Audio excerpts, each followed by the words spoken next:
the University Chancellor, Honorable Professor Margaret Kobia, the Chairman, Board of Trustees, and the moderator of the 24th General Assembly of the Presbyterian Church of East Africa, the Right Reverend Tegu Mutahi, the Council Chairman and the Archbishop of the Anglican Church of Kenya, His Grace the Most Reverend Dr. Jackson Ole Sapit, the University Vice Chancellor, Professor James Kombo, members of the University Governing Council and Board of Trustees, members of the University Management Board, Senate, members of the faculty and staff, the graduating class of 2025, distinguished guests, ladies and gentlemen.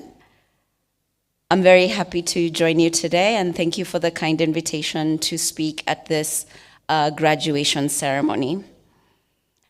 Let me take you back to 1984. I was in Standard 3 at a boarding school in Mukumu Girls in Western Province. This was before we had counties. We had physical education, or PE, we called it at the time, and we were told to run from one end of the field to the other. So I closed my eyes, I'm not sure why, and ran as fast as I could. In my mind, I thought I was doing well because all of a sudden it was kind of quiet, and I thought, okay, maybe I'm way ahead, but turns out I was dead last. So I opened my eyes and, I thought I would, I would see people around me, but they were already done and gone. So that's when I realized that marathons are not going to be in my future. I'm not going to get any medals for running, so this is not quite my thing. So I turned to books. I devoured the encyclopedia and any book I could get my hands on. I had my dad's magnifying glass, and yes, I used it to look at the spores in the moss because I read about it in the encyclopedia. I may have not known it then, but yes, I was a nerd, a geek, a bookworm, a chopi. What is the Gen Z word for that? What do the young people call nerds and geeks? We just call them nerds and geeks, okay? I mention this because all of us have a multitude of journeys we've traveled and more journeys to embark on. In all of these journeys, we've got to keep our eyes open and aware of where we are and what the next steps need to be. This graduation day is happening in a year, in a decade of volatility, uncertainty, as the previous speakers have mentioned, complexity and ambiguity. It is popularly known as the VUCA framework, and yes, VUCA has been strong lately. 1, the speed of disruption is unprecedented. ChatGPT, which is one of the popular AI companies from OpenAI, with Kenya being one of the most, we're the fastest adopters of ChatGPT technology. These global platforms have reached 100 million users globally in 2 months, something that took Netflix 3.5 years, and it took Facebook 4.5 years, and it took the telephone 75 years to get to 100 million users. The time to adapt is shrinking fast. So things are happening very, very quickly.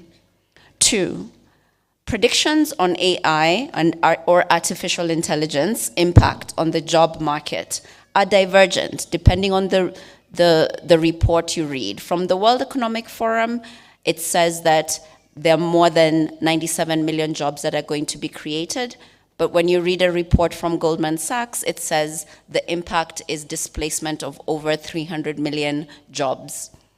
So the predictions are wildly, there's different ways things could go, and therefore there's a lot of uncertainty. And I'm not here to give you any prediction. I'm just here to tell you that what you read and what the reality is fast changing. Number 3, AI capabilities are doubling every 6 to 10 months, while AI safety research is only commanding less than 1% of investment. Indeed, increasingly powerful global platforms are built faster than the measures put in place for safety, for alignment with human values, and protection from harm to people, institutions, and governance systems. It is now imperative for all of us to not only learn about these systems, but also learn how best to use them in a way that makes sense for us. In short, there is rapid disruption that is outpacing our ability to predict, to prepare, and to protect. Considering this particular disruption, I turn to fellow Kenyans and people to inspire me when I think about AI technology, society, and what I'd like to share with you today. Let's start with the story of M-Pesa, which you all know. When I was co-founding Ushahidi in 2008, M-Pesa had approximately 2.1 million users. It now has more than 34 million users. In yesterday's financial results announcement, Dr. Peter Ndegwa mentioned that purpose is a key pillar of Safaricom's strategy. In a TED Talk earlier this year, Sitoyo Lopokoyit, who's CEO of M-Pesa Africa, provided the insight that 60% of Kenya's GDP flows through M-Pesa and through the Hustler Fund. We saw the single largest act of empathy at scale where people were given a second chance. I mention this because, as I'm sure you will see, Safaricom is celebrating 25 years. The lesson there is that disruption can be flipped into transformation. All of you here and many of us know about the transformation that has been brought because of financial services from M-Pesa. So when you observe disruptions, you will see them, be it in tech, be it in health sciences, be it in research, in the tools that are available. You can flip it, you can harness it and angle it towards transformation. You can angle it towards constructive value for yourself and for the society. And you can work with various shareholders and stakeholders to scale, and it is possible to do this while staying true to your purpose and to your values. I was very encouraged to hear the motto and the anthem for St. Paul's University, that the intent of this is service to God and humanity. And when I listened to the anthem, one of the things that came to mind is a quote by Kentaro Toyama, which says, "Technology amplifies human intent."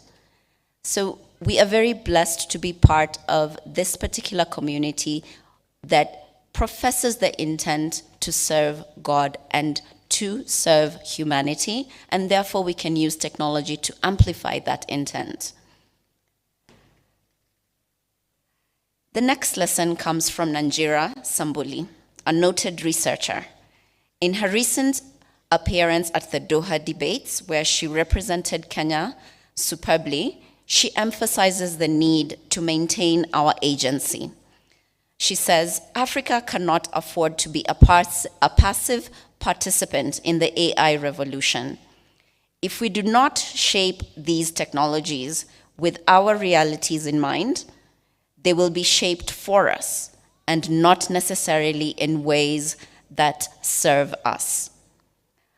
I'm encouraged and inspired by not only an alumni of this university, she's here today, Hannah Kiarie, because she embodies that agency and she embodies the university's motto around service to humanity. She embodies this in how she serves the people in the company and how she engages with everyone that she meets. The other people who exemplify this agency are Mutembe Karaoke, who is an entrepreneur who has a company called Fastagger. With Jude Juma, they show us that we can create edge AI that can run on our phones and does not need crazy amounts of energy like what we see in other countries. We see innovative entrepreneurs like Larry Ware and his team who provide localized solutions for digital public infrastructure. And I mention these people because we need to celebrate them and take the examples and the inspiration from the work that they're doing to be able to scale our innovations here and to take them not only to Africa, but to the rest of the world. Through your studies, you have the skills, and at this university, you've also been given something very valuable, and that is a compass. The terrain is shifting, so the map that you thought that you had could be obsolete in 6 months.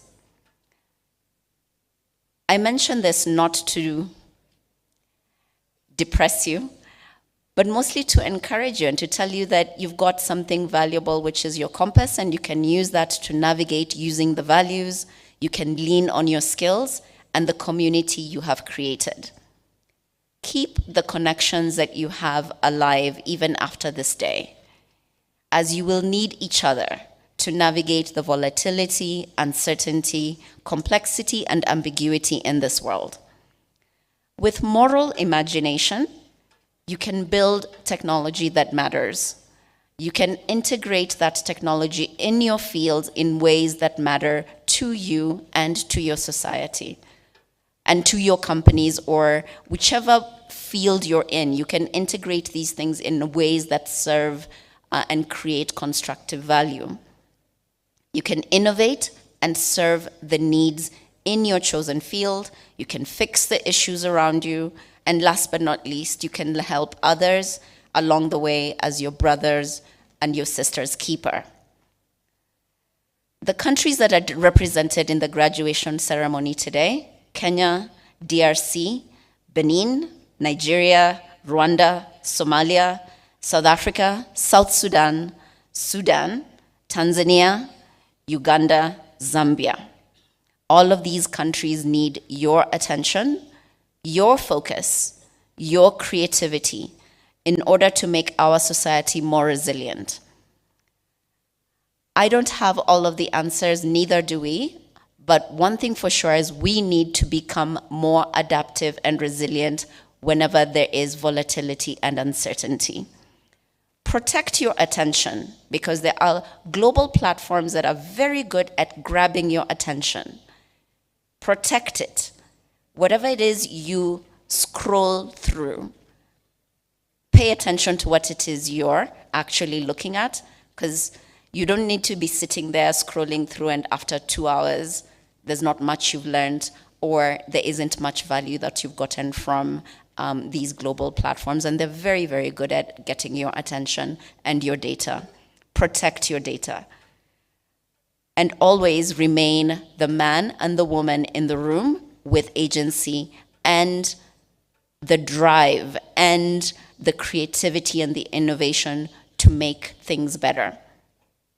Your agency, your participation, your entrepreneurship in this new era is not only critical, it is central to determining a future where we continue to be stewards and custodians of our societies.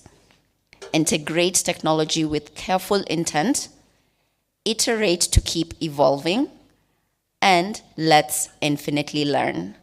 Thank you so much for your kind attention.